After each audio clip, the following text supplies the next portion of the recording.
Hello and welcome to another Halftime Cuppa Coaches Club podcast with today, obviously, your host, Danny Cook. I'm back again for another episode, and we are joined by a very, very special guest of mine, a really good friend, a fantastic coach, and one who I think some will who are familiar with the website will know from other podcasts, especially our flagship Halftime Cuppa podcast, our halftime podcast. Without further ado, I'd like to introduce Harry Sherman. How are you, Harry? I'm very well. How are you? Yeah, not too bad, thank you. So what we're going to discuss today, for those who are unfamiliar with the podcast, today's episode is going to be really tailored around Harry's coaching journey. Hopefully, he's going to give us a bit of an insight as to what journey he's been on. So, Harry, before we go all the way back to the start, just tell us where you are now and what's your role in the current day. I am vice chairman of Kindred Football Club, and I've been for about 3 years now. and I coach sort of part time as well with Welling United under 15 boys as well. Okay, great. And let's go all the way back to the start then. So, what made you get into coaching? My dad, really. I used to play football a lot. Played up until I was sort of end of 16. Played for Sunday League team. I was a goalkeeper at the time, and it got to the point where I needed to get a part-time job. And sort of my parents were pushing me to sort of get into the working life. And I got a Saturday job at Specsavers, which meant I couldn't play anymore. My dad at the time, he was coaching my little brother's team. They were must have been under 7s, under 8s, under 9s at the time. And I'd just join in whenever I could, help him out. And sort of went from there, really. That was the start. So your family really got you your first sort of taste into the coaching world, I guess. Yeah, I mean, I without my dad coaching my little brother, I probably wouldn't have bothered to start coaching, really. I mean, it was the first sort of taste I got of coaching, especially younger kids as well. It was under 8s or 9s, whatever it was at the time. It was really good. Okay. Also, a really big issue, and this is an issue obviously in grassroots across the game, really. When you leave the game at, say, around 15, 16, how did that feel for you? Because obviously you said you went to go on for a job, earn a bit of money, but how was that progression for you? Obviously I miss playing a lot. I think the last season I had, it was with a team that I wasn't as close to. I was maybe close to one or two players. The rest was sort of a very different type of person, one that I wasn't really associate myself with normally in sort of like your school stuff anyway. And it was obviously, being the keeper, you were quite an important person in the team, so I played every game, which was nice, and I obviously got on with everyone else, but it wasn't like a really close-knit team, so it wasn't too difficult to leave it. It was, I miss playing, but I don't really. I felt like it was the right time to go, sort of just stop playing and look more into sort of a career. Okay. So moving on to that very first session, or that first couple of sessions, how did it feel? It was. I'd say what it was. I wasn't thrown into the deep end as such. It was more just, obviously my dad would take the sessions and I'd just sort of help out and just. I think I was more there to sort of teach them some skills, which I did. There was a friend of mine, Ethan. He came along and we sort of would show the boys a couple of skills, and then they carry on with the rest of the session. So it was quite an easy introduction. But it was. I don't think I took my first session until a bit later on. when I sort of started coaching with the school. But it was more like sort of side coaching, and you drive-by coaching and stuff, which was quite nice. Just getting the boys one-on-one and just sort of teaching them a skill, then letting them go and sort of see them do it. So it wasn't anything too intense. It was just light. Wherever I could step in, I would. Okay, so it was a good little foundation, a good little taster as to what was to come, essentially, I guess. Okay, so moving on then to your first, I guess, real experience working with a team. You mentioned about a school. Yeah. Talk to us. What was the progression from the team that you was working with your brother's team? What was the progression from there? So we had, where I lived, it was quite a close knit community. So it was like everyone knew everyone. You'd sort of walk down to the shops and you'd say hello to 5 different people on the way down. So obviously I was coaching with my little brother's team, and one of the parents that we were quite close with, she said that if I wanted to do some sort of extra sort of voluntary work that would be good for my CV, I could do some coaching with the school. And it was my old school, and it was a school that she became the sports coordinator for it. And she said if I wanted to do some voluntary coaching, then that could be arranged, and that was it. So I started coaching we had like a year 4 and 5 group at my old school, and I'd coach them once a week, and we'd have matches every now and again. I actually managed to get a brand new kit for them, all sorts as well from Nice. from my old workplace, Specsavers. I put it to them to sort of ask if they would be interested in sponsoring the team with a fresh new batch of kit, and they very kindly agreed. And a few weeks later, we had a whole new kit for the team, which was quite nice. It was in the papers. We got a big match played as well, which was quite nice. It was a good experience. Oh, fantastic. I had no idea what I was doing, but the boys seemed to enjoy it, so that's the main thing, really. Good. And obviously you I guess with the focus being on the coaching side, but you mentioned obviously the sourcing of a new kit and the deal you managed to sort with Specsavers in that sense. Yeah. That must have stood you in good stead for obviously your role now, I guess. Yeah, it's something that's on my CV today, really. It's I didn't really think of it as that big of a deal at the time, because it was. I was quite close with the people I work for at Specsavers. I spent 3 years there, so I got on really well with all the staff there. And when I sort of put the idea to them, it was quite quick for them to sort of say, yeah, let's do it. And for sort of the turnaround, so I didn't really think of it as a big deal at the time. But my mum, my dad, they both sort of said, "No, get it on your CV because it'll stand you in good stead." And it's something that's actually comes up in interviews and when I chat to people about sort of what I've done in my spare time and sort of different things that I've been involved in. It's something that I do that is brought up and is quite a nice little discussion point. Good. So moving on from there, you talk to us. Where's your next step from the school? So from there, I must have been about. And how long was you there for as well? We didn't get that out. Yeah. So it was over the years I was in sixth form, really. So the 2 years I was in sixth form at school, I was coaching.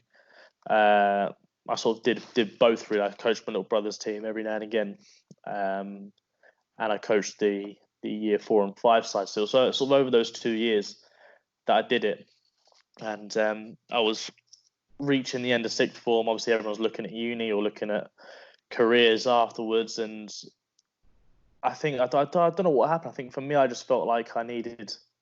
A levels was quite tough for me. I felt the strain with A levels. I think I wasn't ready for the jump up from GCSE to A level, and A levels hit me very, very hard. So I think I just needed a break. So I was looking at gap years and what I could do in sort of if I take a year off, and I managed to work out with UCFB, the uni that I went to, that I could defer a year, so start a year later. and sort of take a year out. And I was looking in one of our our gap year magazines that we had in school, and there was a page that had a big old Arsenal symbol, and it advertises gap year program where you could coach with Arsenal and then get offered the chance to go abroad as well. And that was something that, I mean, being an Arsenal fan was quite appealing. And I took it on, and I had an interview for it, and the following August I was underway. Fantastic! What a great experience that was. So go on and talk to us about that then, because that's quite a remarkable thing to have gone and done. Coaching abroad, certainly not in Europe, like a completely different continent. How was that? Yeah, I mean, I think the Arsenal program was where I really started to look at coaching in a lot more of a serious light. I think we had a gap program leader called Dean Miller. He was quite a high coach, and he was an academy coach, and he runs a program with Arsenal now called Football Plus, which helps players get into semi-pro clubs as well. And he was sort of my first real mentor as a coach, really. And we had another guy, Steve Eden, who ran the program. Was sort of more of the boss kind of type. He was more academical, and he was a brilliant role model as well, and sort of mentor for me too.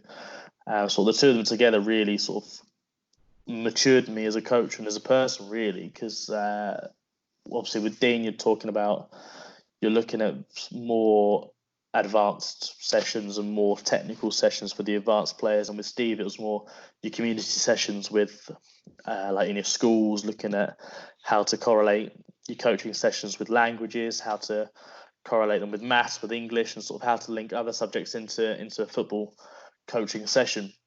So with the program we were sort of trained up by Dean and Steve, and there was a few other Arsenal coaches that dropped in to run us the session as well. And we spent 6 months. We were split off into pairs, and we were paired for 6 months where we were coaching in various different schools around London. Me and the guy I was partnered with called Joe. We were mainly focused around the King's Cross area, and we had about 4 or 5 different schools that we coached sort of twice a week, every day. So we were coaching every day of the week, and we coached each school twice a week. It was various ages. We had youngest we coached was about 4 or 5 years old, and then we coached like a sixth form college team as well. So it was a good experience to sort of work on being adaptable, because we'd go from the youngest age group. We'd have like a school classroom of year ones, where you've got girls and boys that aren't bothered about football. You've got little girls that are sort of really do not want to be outside, let alone play football and let alone play sport. And then you've got the other end of the stick, where you've got these boys that are obsessed with football and want to kick the ball around. We had a couple of kids. We had a blind kid as well. So that was another challenge that's thrown into that classroom. And we go from that group there all the way to we'd literally walk for about 15 minutes and get to an under 16 team, where it was a high level, advanced level, where you got kids that want to take football seriously and have good ability. So it was good for me and Joe to sort of get that experience of having to basically flip your attitude within 20 minutes or less, to be able to coach effectively the two groups. Was it literally like 20-minute window between the two sessions? It was literally the distance between the two schools, or the school and the college. We'd literally be planning our session. We'd be chatting about our session on the walk to the college, and then it was sort of straight in. As soon as you see the boys, it was underway. What was your numbers like, especially with the older, the sixth form lot? Was there a good turnout for that, or? Yeah, it was crazy. We had I think we had about 60 players one time, and it was like a gym hall that we were coaching in. Yeah. So we're playing sort of 5-a-side, 7-a-side games and different Inside, yeah. inside practices. So we had quite good numbers for that. I mean, we had quite good numbers all round, to be fair. So that The preps challenge you was up. just No, go on. No. Go on. The No, floor is I yours. was just They gonna want to hear from you. People want to hear from you. Go on.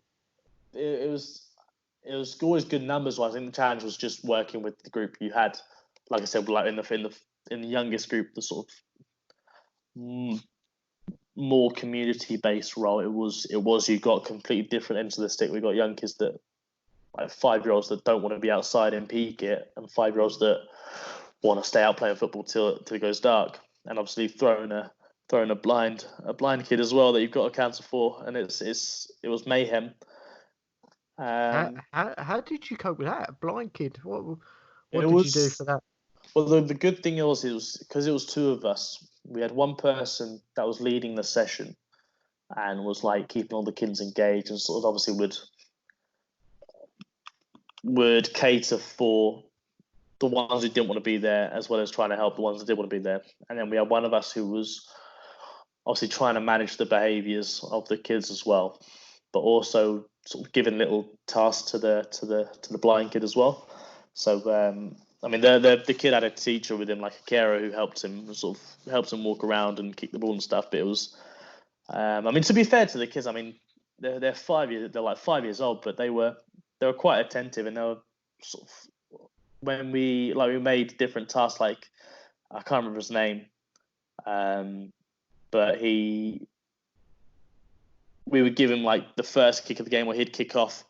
And we'd make it a rule that he'd have to touch the ball, he'd have to score the goal or be involved in somehow. And the kids they survived it really, which was really nice.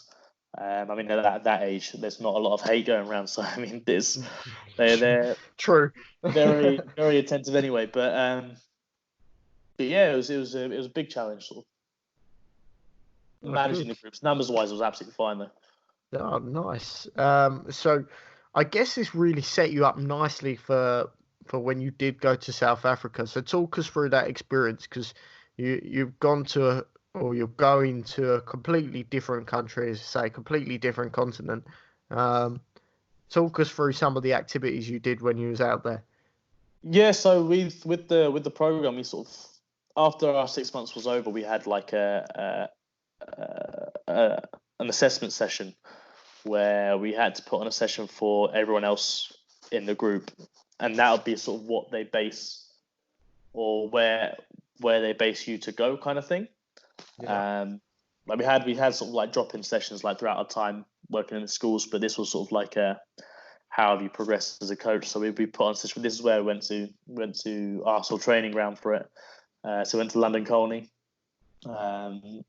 For the session, we all put on sessions for each other. We had to make up a session completely. What, on the fly, or no? We had to. Did you have time to plan? And the rules were we couldn't do it based off another session, so we had to come up with our own session completely from scratch.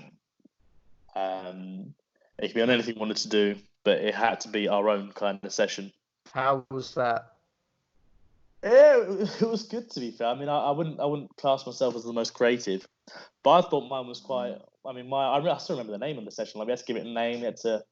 Mine was called Shots Fired, and it was a session that worked on building up the play, like working on it. It's like you're in small groups and you had to combine in a box and then sort of break out of the box and then have a shot. So it was lots of shots, lots of quick passes, which I enjoyed it.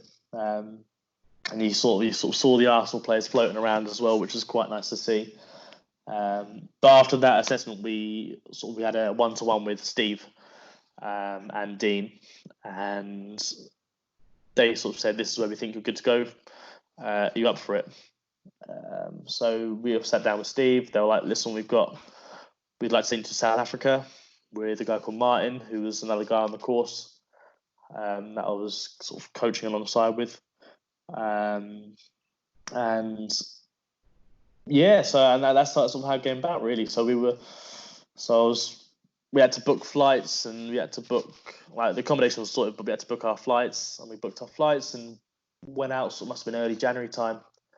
Went out to South Africa, spent 12 weeks there, and that was crazy, really. I mean, we were involved in a community project, we worked with a company called Communicare, which was like a social housing company. Yeah. So they basically got people off the streets, and they got people who were in gangs and all who had been involved in drugs, and they would basically try and change their lives, basically, and just sort of give them a sense of meaning. So our sessions were more like we work in local schools and local creches, they were called at the time, where we worked with kids sort of in like sort of banged up schools and banged up streets, and it was sort of we would drive through these towns and we'd be told by the family we're living, or the guy who was sort of like taking us around was sort of saying, oh yeah, if you went with me you'd be a target because you're white and English, which was sort of scary, but also like a reality check as well, really. Yeah, we'd coach these kids, and then we'd go to like a prison, and we'd sort of take prisoners through a football session as well. Oh, And then we'd wow. go to like a township with a load of basically kids in poverty that don't have anything, and we'd just play football and give them football sessions. It was I think for Communicator and the company we're working with, it was we were there to sort of help them give these kids a bit of joy and a bit of happiness and a bit of like a sport relief kind of thing. Yeah. Which was, I think it was the most amazing experience of my life, because it was, I think, if you haven't been through that, you don't really appreciate what it's like for people that have nothing and literally live in sort of the shacks and sort of don't have clean water and don't have clean clothes and don't have clean food and sort of have to really fight for their lives, really. And it was such an eye opener.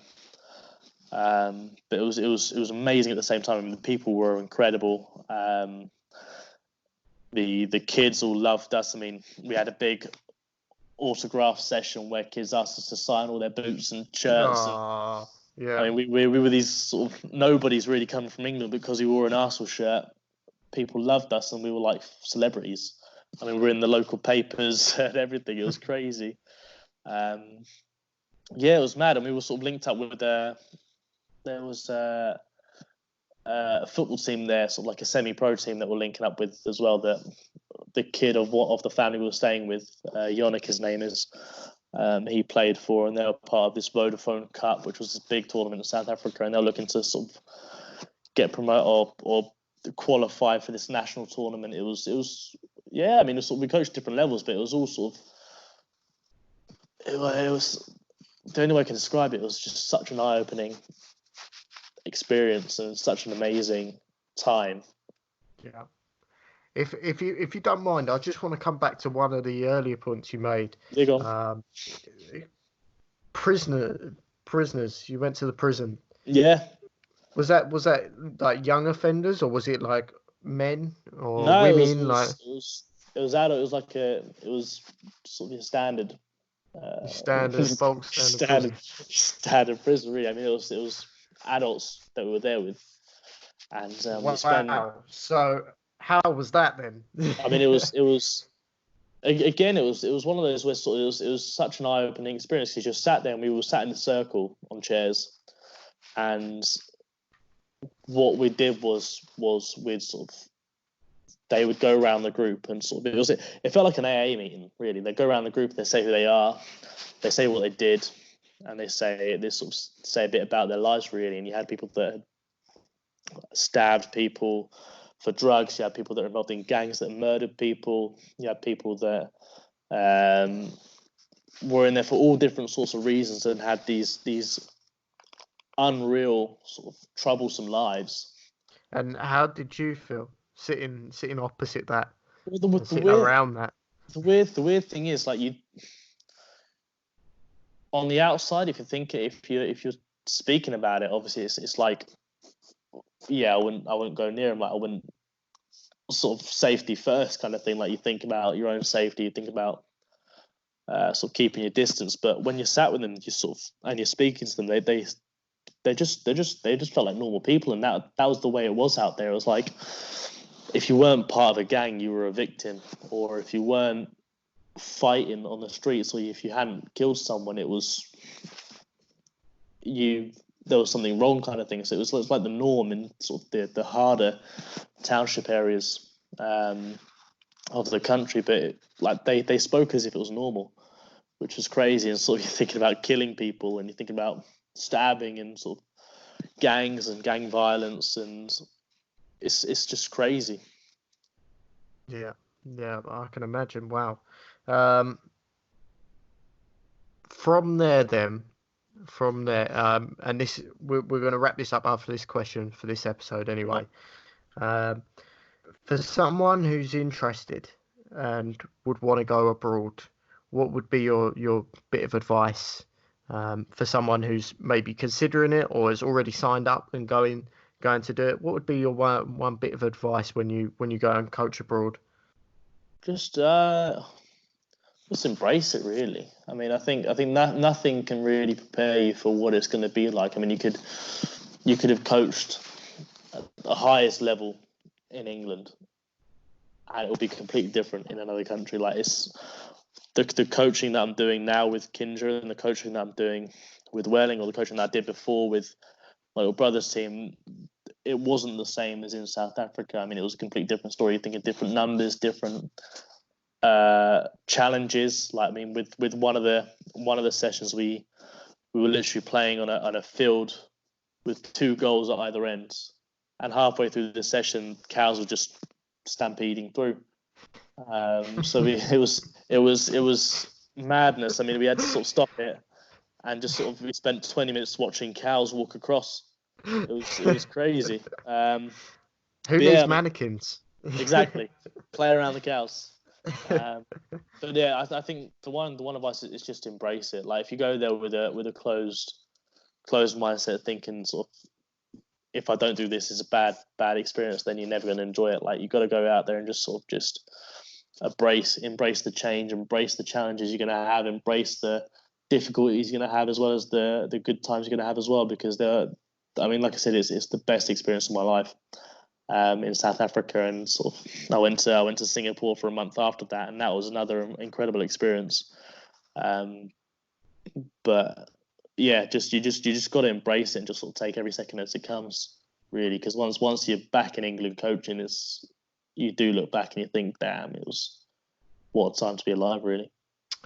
Well, I think that's a very convenient place just to pause this sort of story, your coaching story, your journey so far, because we'll save that one for the next episode, as we've both got to shoot off for some dinner. So yeah, it's all right. The listeners, they can wait. I'm sure they'll enjoy it. Really interesting stuff. Obviously, as I in my intro, Harry's a really good friend of mine, and as I said, fantastic coach. Didn't know you did stuff in terms of working with prisons and all that kind of thing. That's something new I've learned today about you as a coach. So I'm very fascinated by that. Actually, I think that takes a lot of balls to do some of that. But no, brilliant. And I know the second part of this is going to be fantastic as well. So, Harry, in the meantime, how can anyone listening in follow your continuing coaching journey on social media? How can they follow you? I'm on everything on Hazard7272. Twitter, Instagram, Facebook, whatever. Okay. And for Kinja, how can they get in touch if anyone listening in wants to coach or has or knows someone who can play and wants to play? How can they get in touch with the club? At Kindred FC or www.kindrafc.co.uk. Brilliant. So thank you for that, Harry. Thank you very much. Not a problem. If you want to follow me, my Twitter is at DannyCook1996. As I say, keep an eye out for the next episode because it's going to be really, really good. I know Harry's story is just as good as what it started off as, if not better. So it's going to be good. It's going to be good. But until then, stay safe. Let us know in the comment section if you've got any other ideas for content, especially around coaching, or any ideas or questions you want us to ask Harry. We're happy to do that. But until then, take care, stay safe, and goodbye.